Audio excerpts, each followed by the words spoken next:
Hello नमस्कार, Rura biology class में आपका स्वागत है। आज हम जो टॉपिक चल रहा था युग्मक, उसी के आगे बात करते हैं, यानी बीज। बीज क्या है और ये कितने प्रकार के होते हैं।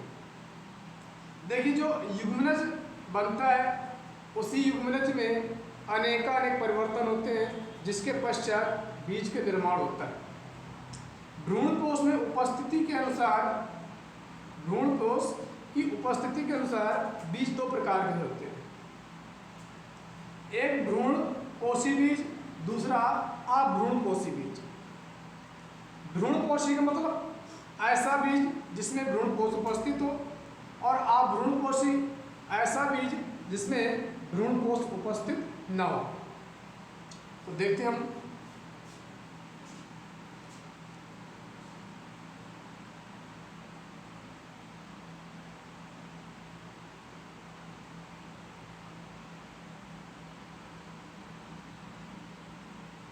भ्रूणकोश के आधार पर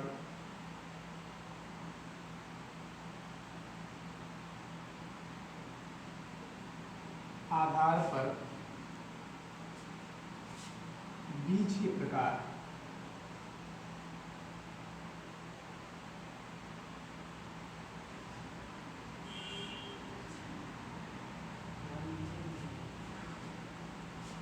बीज के प्रकार यानी जो भ्रूणकोश होता है, उस भ्रूणकोश की उपस्थिति के आधार पर बीज कितने प्रकार के होते हैं।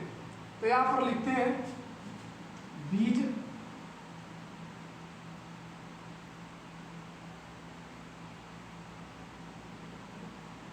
दो प्रकार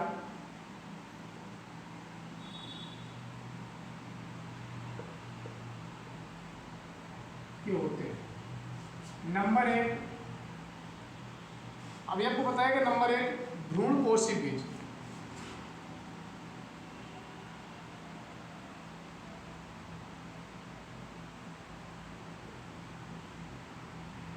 नंबर दो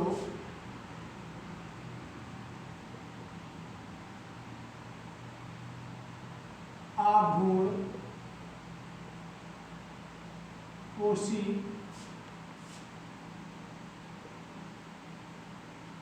बीज। नंबर पहला है भ्रूणकोशी और नंबर दूसरा है अभ्रूणकोशी। अब देखते हैं कि जो भ्रूणकोशी बीज है वह किस प्रकार का होता है और किन किन पौधों में पाया जाता है। जैसे सुपारी है, गेहूं है, मक्का है, इनमें भ्रूणकोशी बीज पाया जाता है। लिखेंगे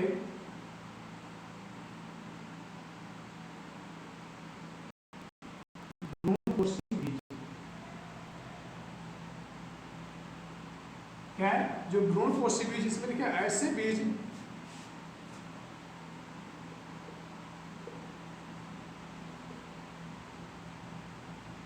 जिसमें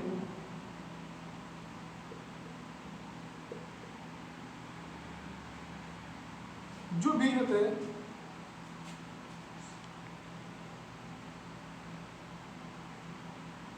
जिनमें भ्रूणकोश, जो भ्रूणकोश बीजों के अंकुरण, जो भ्रूणकोश होता है उन उसका अंकुरण किसके माध्यम से, बीज के माध्यम से अंकुरण तक पाया जाता है।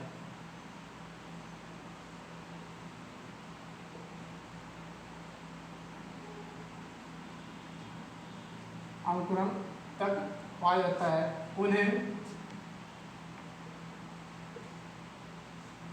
भ्रूणकोशी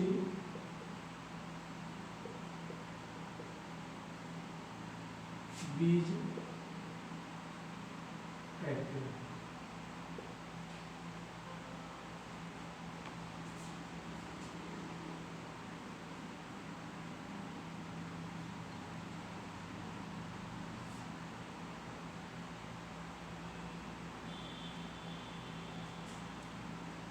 जैसे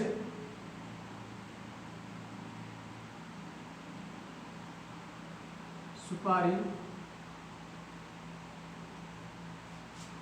मक्का और गेहूं आदि। मतलब ये ऐसे बीज होते हैं, इनमें भ्रूणपोष पाया जाता है, जिसकी वजह से ये आगे विकसित होते रहते हैं। अगला लिखेंगे हम अभ्रूणपोषी बीज।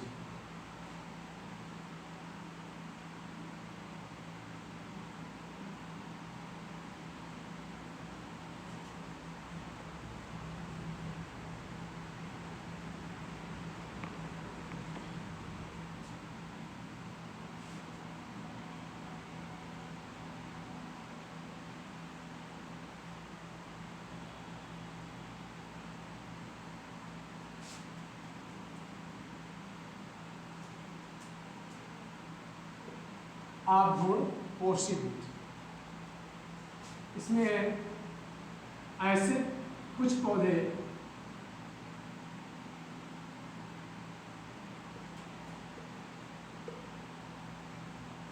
जैसे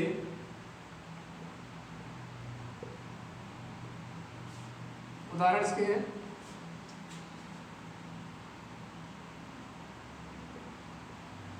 चना, सेम, मटर। चना, सेम, मटर में अब इसका जो भ्रूणपोष होता है, इसी में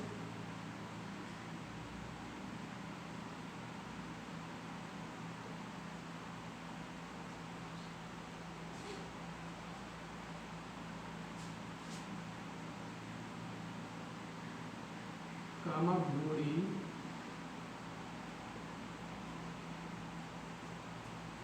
परिवर्धन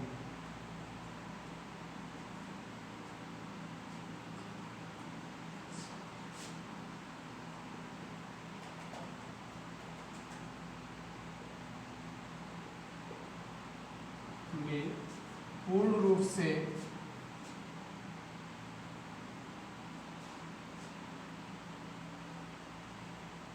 भोजन संचित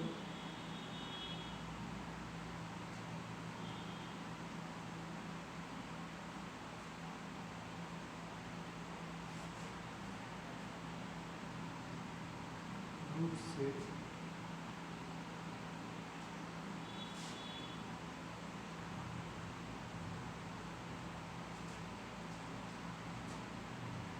प्रवर्धन के रूप से प्रयोग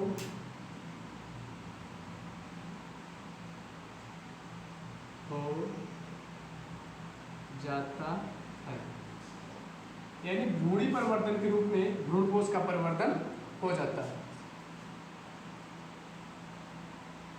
ऐसे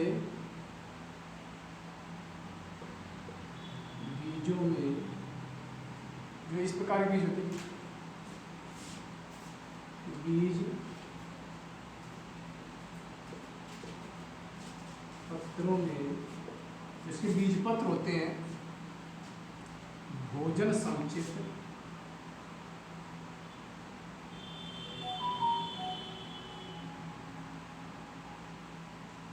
भोजन संचित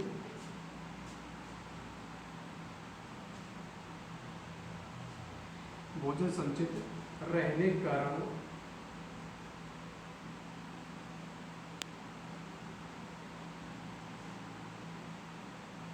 ये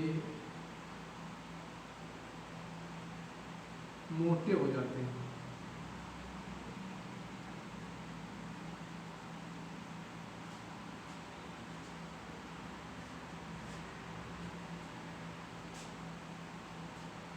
उन्हें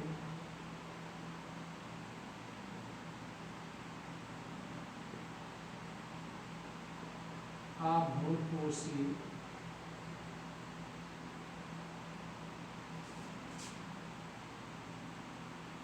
बीज है। उन्हें अभ्रूणपोषी बीज कहते हैं।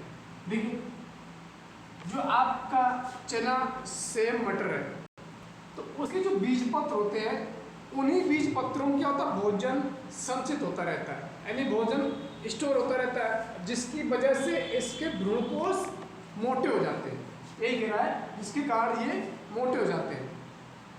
आपने चना देखा होगा, सेम देखा होगा, मटर होगा, इस क्या होता है, इसके जो भ्रूण होता है ये हल्का फूला हुआ इसका कुछ भाग रहता है, मोटा रहता है।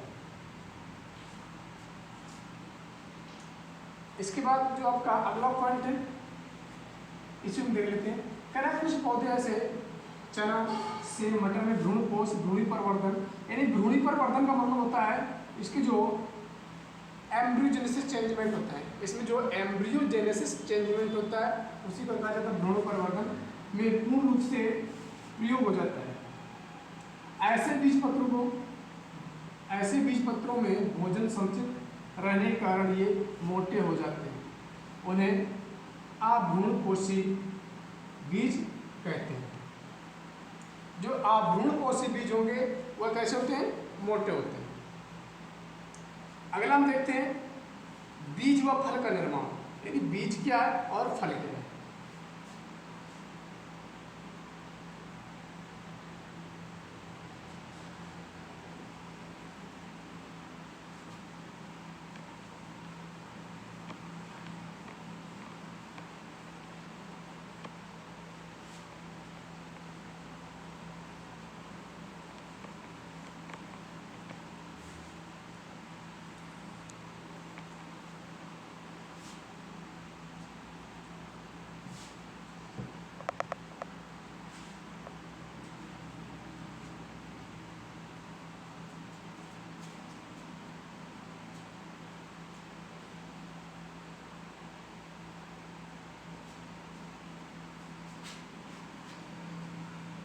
बीज व फल का निर्माण।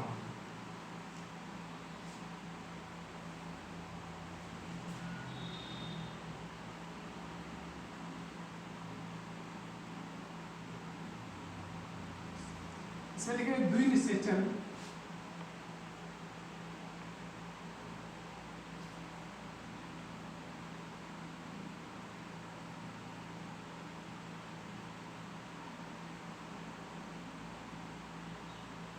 क्रिया के फलस्वरूप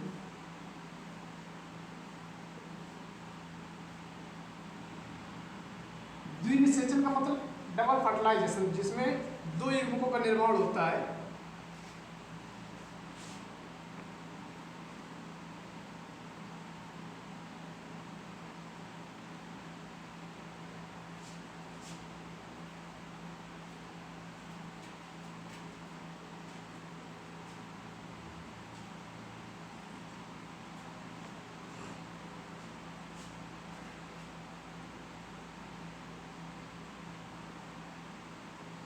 बीजांड में अनेक परिवर्तन होते हैं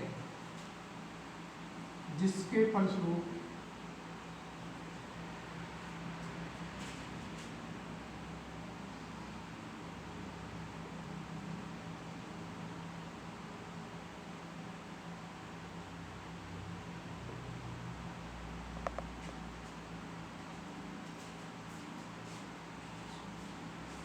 बीज का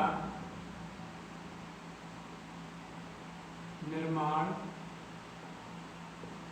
होता है।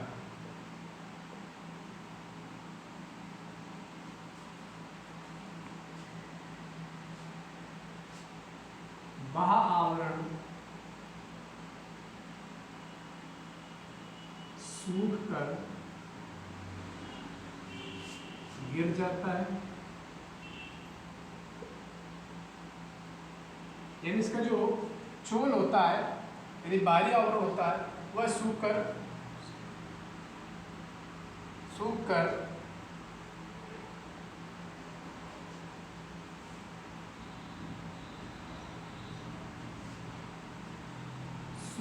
बीज के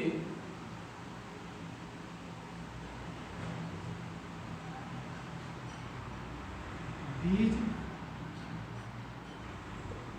चोल का निर्माण करता है, यानी सूत्र क्या होता है, जो बीज का बाहरी आवरण होता है उसका निर्माण करता है।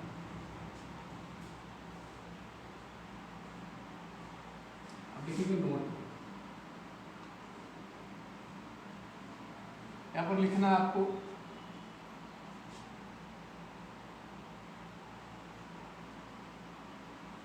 अंत्याध्यावरण। अंत्याध्यावरण का मतलब उसकी जो अंदर की त्वचा होती है वह अंतः कवच का निर्माण करता है।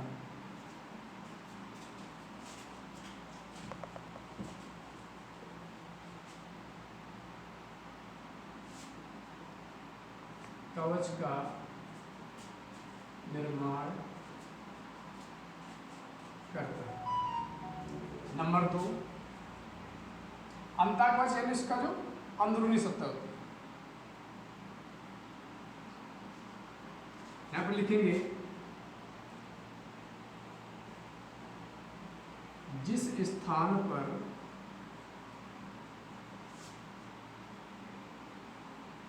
बीजांड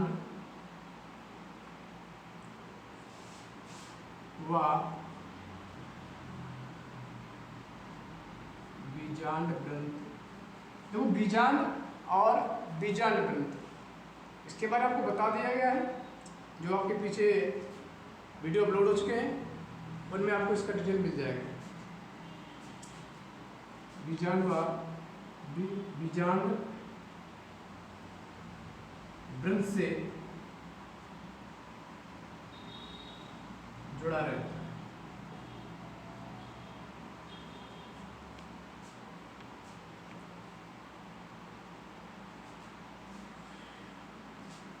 वह एक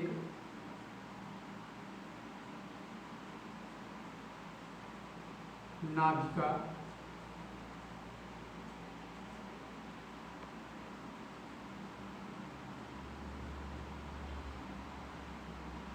नाभिका मतलब न्यूक्लियस, उसका केंद्रक